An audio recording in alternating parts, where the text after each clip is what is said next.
el después, corroborado por histopatología 4 meses después, con las pestañas aquí, ojo cerrado, que nos impiden ver qué es lo que hay, pero pidiendo al paciente que abra el ojo, ausencia total de la lesión. Ahí tienen el paciente basal, y 5 años después, y si ustedes lo quieren ver con mayor acercamiento, inaparente totalmente el resultado de tratamiento.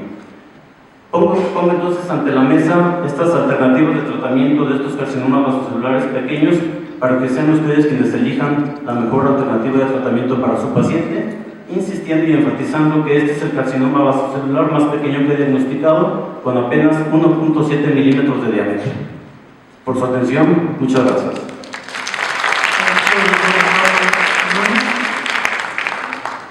Bien, y a continuación deseo presentar al doctor Pedro Grajeda. El doctor Grajeda es cirujano plástico y está casado con la doctora Gaby Ortega, quien es dermatóloga.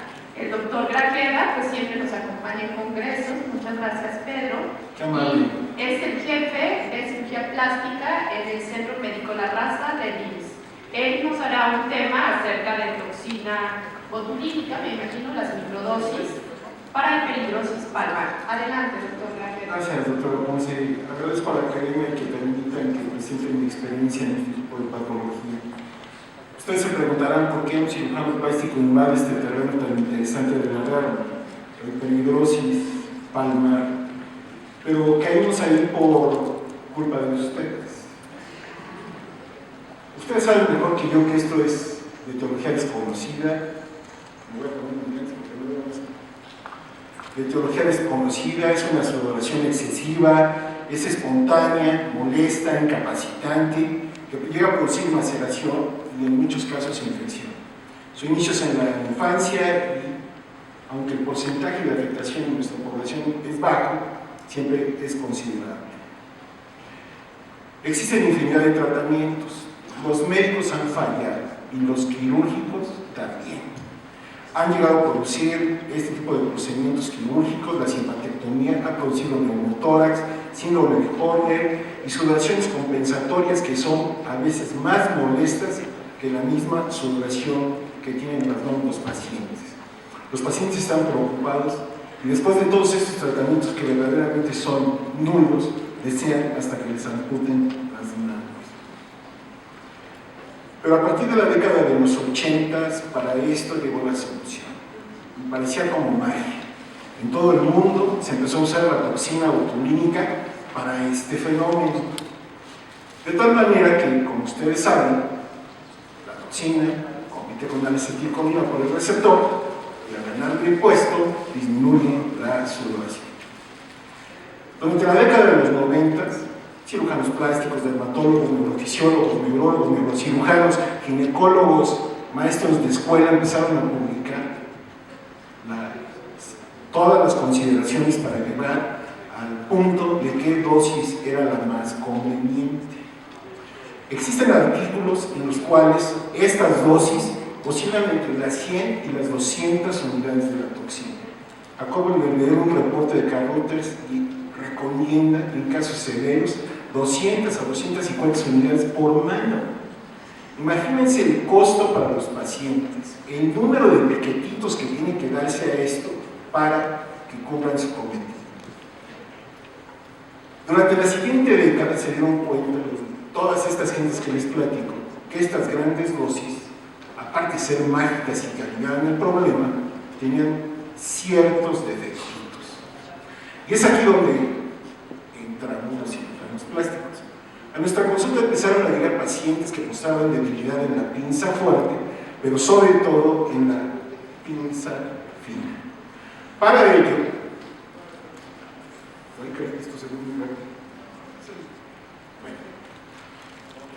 en la pinza fina. Esto es bien interesante. Al incluir la toxina en toda la palma de la mano, empezaron a afectar la función muscular. La pinza fuerte no se llegó a afectar de manera considerable porque está comandada por los músculos extrínsecos. Esto quiere decir por los músculos que están fuera de la mano, todos los flexores que se encuentran en el antebrazo. Pero desafortunadamente para nuestros pacientes, la pinza fina, esa con la cual agarramos la aguja, con la cual agarramos nuestros sacacomedones, etc., esa sí se afectaba. Y se afectaba porque se inyectaba.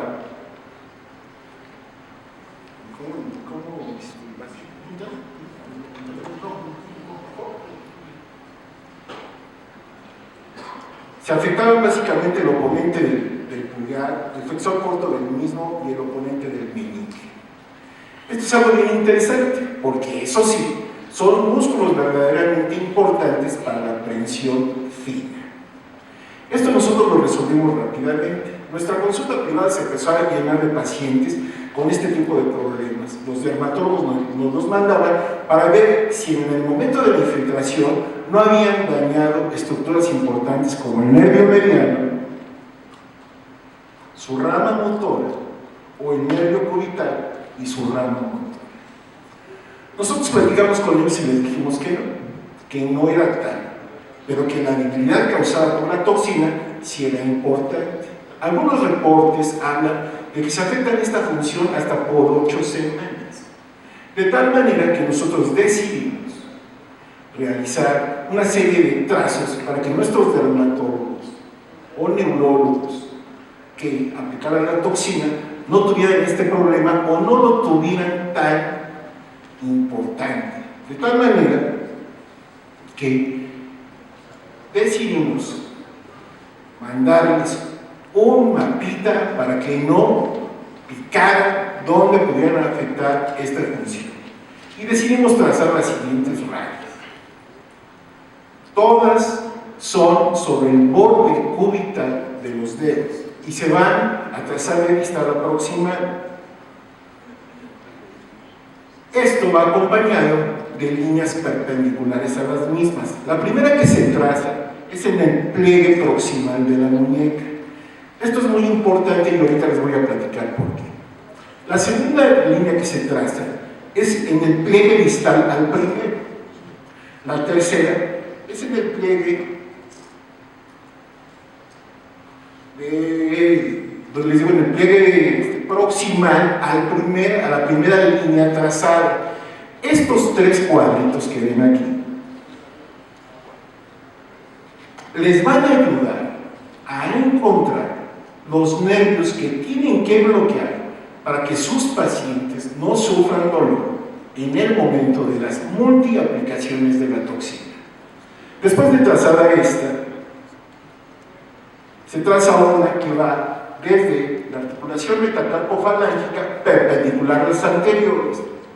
Se traza nuevamente otra línea en el pliegue de inserción del pulgar y una última línea a nivel de la articulación interfalángica del pulgar, siguiendo la misma perpendicularidad con las rayas cubitales en cada dedo. Esto nos llevó a definir esta zona, que yo denominé G, de gravedad. Esto va a evitar que lesionemos al nervio mediano, al nervio cubital y a sus ramas motoras, de tal manera que el oponente del pulgar, el flexor corto del mismo y el oponente del meñique no sufran la alteración. Con esto resolvimos el problema de la afectación a los músculos que van a dar oponencia a nuestros dedos. Más adelante las investigaciones continuaron por neurofisiólogos. Esto es lo interesante, vean, la R es del nervio radial, la M del nervio mediano y la C del nervio cubital. Si ustedes pueden identificar estos cuadritos, únicamente atravesando la piel por 1 o 2 milímetros y depositan 1.5 centímetros de gilocaína simple, ustedes van a tener un bloqueo total de toda la mano. Bien, los estudios avanzaron y se dieron cuenta los neurofisiólogos que la acción, que el radio de acción de la toxina, del bolito de toxina que uno incluye en la palma, tiene un radio de 3 centímetros. Imagínense todo un verdadero campo si traspolamos esa medida a la palma de nuestra mano. Es un verdadero terreno impresionante. 3 centímetros. Eso nos permitió marcar a nuestras manos con pequeños cuadros o rectángulos que iban a tener 2 centímetros por 1,5. Esto nos va a permitir que se forme alrededor de nuestra zona de riesgo aproximadamente entre 18 y 20 pequeñas zonas. Si a estas pequeñas zonas nosotros agregamos nuestro mapita de los 3 centímetros de diámetro del radio de acción de nuestro pequeño bolo de toxina, nos podemos dar cuenta que únicamente necesitamos entre 18 y 20 pequeños piquetitos. Esto nos llevó a pensar que nuestra dosis de toxina podría ser entre 20 y 30 unidades de la misma. Si ya tenemos los estudios comprobatorios por los neurofisiólogos de que su radio de acción es de 3 centímetros, siendo los 2 primeros radios los más importantes, nosotros podríamos entender o comprender que con una dosis pequeña podríamos abastecer a toda la mano en problema y de esta manera empezar a caminar hacia las microdosis. Por lo que decidimos hacer un estudio. ¿Cuál fue nuestro objetivo?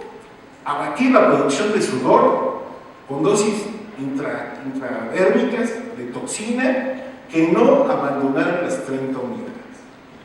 Quiero decirles que hasta hace un año, hasta hace 14, 16 meses, nosotros aplicábamos entre 75 y 100 unidades por año. La reducción para nosotros fue importante. De tal manera que de diciembre del 2011 a enero de este año, hemos visto a 11 pacientes. La edad osciló entre 32, la edad promedio fue de 32, todos con diagnóstico de hiperhidrosis primaria, de más de 3 años de evolución, y a todos se les manejó con menos de 30 unidades de toxina. Y tuvimos un seguimiento de 6 meses promedio. Hace 14 meses nosotros ya habíamos abandonado nuestra prueba.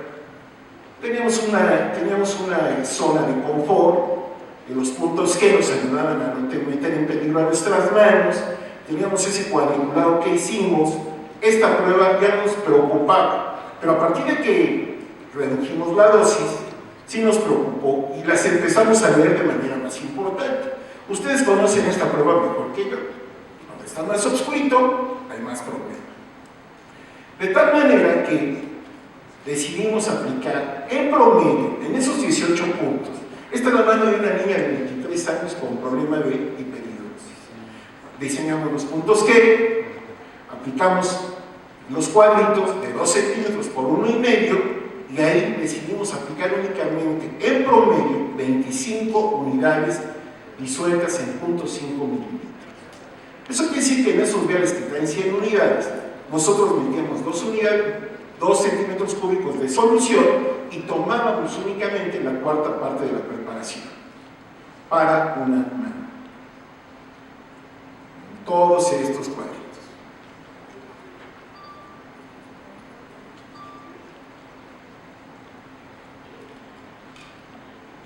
Nuestro radio de acción, impresionante, ¿no? 3 centímetros. El lado del tercer círculo, del círculo más externo, invadía al halo del otro cuadrito y se comportaba como si fueran una zona del segundo círculo. Bien, los resultados que obtuvimos fueron interesantes. El 81% de los pacientes presentó este siguiente patrón, muy semejante al que nosotros encontrábamos en nuestros pacientes de 75 a 100 unidades por mano. Esto es a las 2 semanas, esto es a los 4 meses, y no tomamos ya una prueba a los 6, porque ya casi todos los pacientes, como ahorita les voy a mostrar, llegaban ya a la reposición de la toxina en sus manos. De tal manera que los 11 pacientes a las 2 semanas estaban satisfechos con el resultado. A los 4 meses, 2 pacientes requirieron la nueva aplicación de la toxina. A los 6 meses, 2 pacientes mostraban resultados satisfactorios para ellos. Esa fue la medición, la satisfacción de ellos mismos, portadores del problema. Pero a los 9 meses, todos los pacientes ya habían de nuevo renovado la aplicación de la toxina. Esto nos llevó a concluir, recuerden, esta es una muestra de resultados preliminares. Los resultados se van a presentar más adelante, comparándolos con resultados que teníamos con nuestros pacientes de mayor aplicación de cantidad de votos. Pero pudimos concluir en esta parte preliminar que esas pequeñas dosis, en promedio de 25 unidades por mano, eran satisfactorias y que mostraban una efectividad muy semejante a las de las dosis de mayor cantidad. Y que su efecto neurogénico no disminuía a pesar de manejar estas manos con menos cantidad de la toxina. Gracias.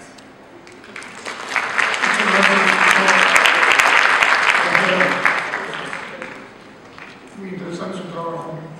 Bien, vamos a pasar ahora al tema de preguntas, comentarios. ¿Tiene alguien alguna pregunta o comentario del tema de la doctora Blanca